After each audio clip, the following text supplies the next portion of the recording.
Hi there. Today I want to do a little lesson on how mindfulness or mindful eating, I guess, seems to be the rage. How the negative effect that can have on a person who has a compulsive relationship with food. Now, bear in mind that most people that have, a significant amount of weight, or are having weight issues, whatever, significant or whatever, have a compulsive relationship with food, which involves the mind and involves compulsive thinking. They have a compelling desire to eat beyond what is reasonable. So, taking that into consideration, I've heard from a number of my clients that, they're taught to be mindful when they are faced with food or need to eat or whatever, buying food, whatever. So, and they are recommended to be, really be aware of what is going on in that moment, right? Be mindful. So they ask themselves things like, well, is this a good choice? Or one I heard recently is, well, what am I feeling right now? Does this choice help me attain my goals? Will I regret this later? Is there a void I'm trying to fill? Is there something else I really am wanting? Things like that, which is, it's good to be aware of your thinking. But when you have a compulsive relationship with food, there's more to consider. And it's something that it took me a lot of years to identify the shrewd ploy of the addictive part of the mind when it comes to food compulsives engaging with food, right? Now, when you're asking yourself these questions and questioning your motivation, questioning your emotional state, it seems like really productive. Like, how could this not be a good thing, right? It may seem like very rational, very analytical, and very mindful, right? Like, this is a good, positive thing, right? But now, bear in mind that food compulsives, one of the biggest negative consequences of this, having this addiction, is obsession, and they have to eat, so they have to engage. So this obsession can be a real problem. I mean, my people, they want to lose weight for sure, because, being overweight comes with a myriad of negative health problems. But most of them are just like, I want peace of mind. They want to think about food less, not think about it more, and so, but here's how it works. It gets very interesting. So what happens is you take these questions, right? Is this a good choice? What am I feeling? Does this help me attain my goals? Etc., etc., etc. And I had a class one time. I asked them what are some of the questions that come up, and we had literally 50 questions on the board, right? And then, like, everybody looked like I shot their dog. So I'm like, what's happening, guys? They're like, I live with these questions, right? Now, you would think that with the addictive part of the mind's involvement in the process, that when you start questioning, oh, is this a good choice? That the addictive part of the mind would say, yeah, go ahead and have ice cream for dinner, or whatever, But the addictive part of the mind doesn't work that way. What it does is it says, no, this is a bad choice. You can't have this. You got to have the tortilla with no butter. I actually had a client who ate a tortilla with nothing on it, or a salad with no whatever. You need to have that. This is not a good choice. You cannot have that cheeseburger, rather than where you would think, what am I feeling? Okay, now doesn't that just seem super productive? Like, okay, and Overeaters Anonymous even has a thing called HALT. HALT.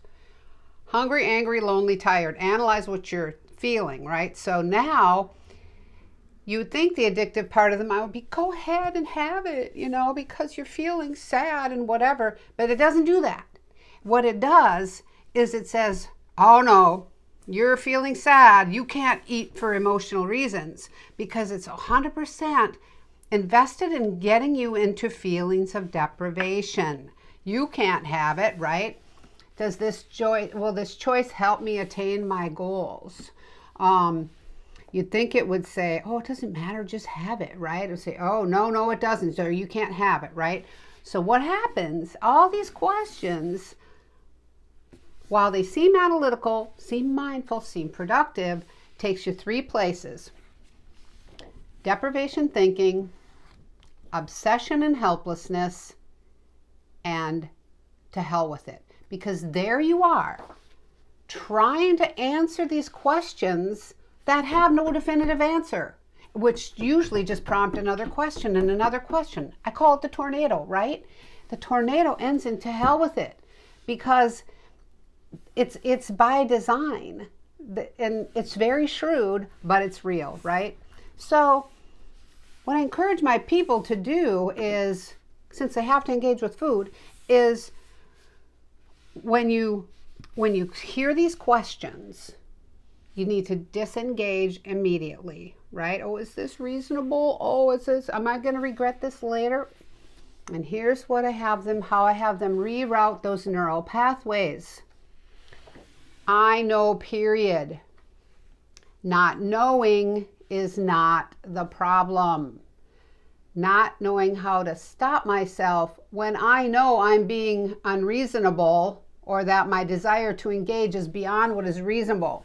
You know what it is, and then it takes them to their script and the one relevant question, which is, what am I choosing to do and why? And then they will be able to think through that moment. But it's really critical to pull out of this tornado that ends in to hell with it every time, because the addictive part of the mind is going to jump in there and respond to those questions in a way that gets you feeling deprived, because it only wants what it wants.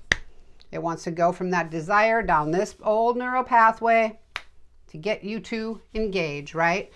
And so the other thing, it's a little tool, I don't do a lot of visualizing in my classes, but I do like this visual, and hopefully you can see this. This is what we call Uncle Harry in the body cast, right?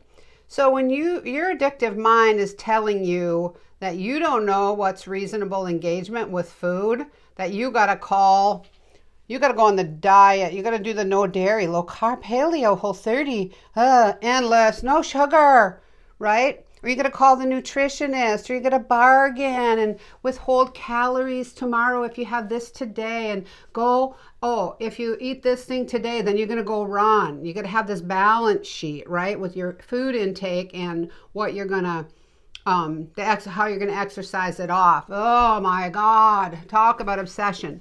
So now you got Uncle Harry here in the body cast, right? And y'all have to take turns feeding him. All that crap that runs through your mind, all the questions, all the this and all the diets, all the blah, blah, blah. Now you go feed Uncle Harry, you're not going to think any of that crap. It's not going to happen. It's all about the obsession and the food compulsion. So just think of that.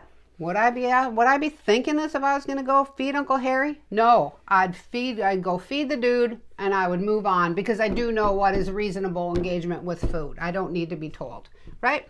So that's just one of the exercises I do to help my food compulsives, and just wanted to show you how, even though those questions seem, those mindful questions seem valid, seem analytical, seem all good, right? They can backfire. And it's a shrewd ploy by the addictive part of the mind. And then I just wanted to give you that heads up. And if you would like to do my class for food compulsion, or for any other compulsive addictive behaviors you have in your life, you can call me or text me. I'm at 503-502-9494. 9340. And I have an online class. If you go to beyondcompulsion.com, you can do my class there as well. And then do follow-up work with me, whatever works best for you. So thanks for listening. Take care and have a great day.